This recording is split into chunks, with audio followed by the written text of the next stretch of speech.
भएको छ। कलश यात्राको भव्य रूप हाम्रो पण्डालभित्र प्रवेश गरेको छ र दिव्य कार्यक्रमको समुद्घाटन अब हामी विलम्ब नगरिकन शुभारम्भ गर्दैछौँ।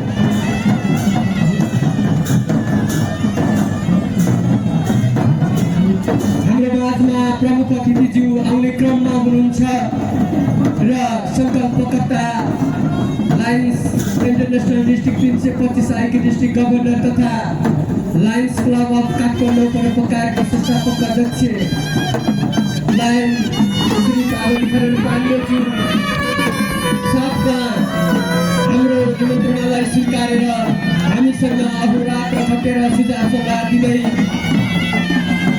हाम्रो सारथी भर पनि बन्दै हाम्रो माझमा हाम्रो साथमा हुनुहुन्छ। यस अनुष्ठान अवधि भर प्रमुख तथा वाचिकाको रूपमा श्रीमद् भागवतको अमृत बाणी सबै गराउन पाल्नु भएको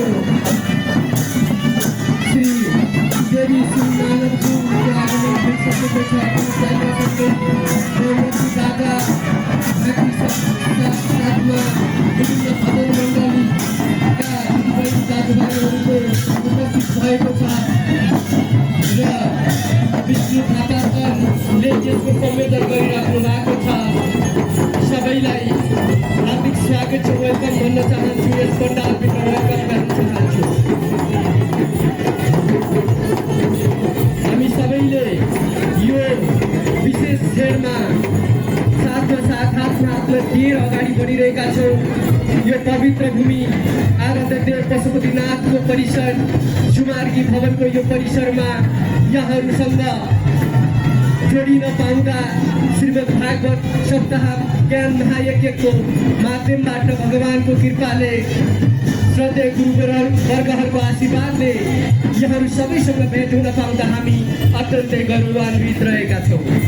यहाँहरू सबैलाई स्वागतम सुस्वागतम भन्न चाहन्छु र सम्पूर्ण आमा दिदी बहिनीहरूले कलश पालैसँग अगाडि मिलाएर राखिदिनु हुनका लागि अनुरोध गर्दछु।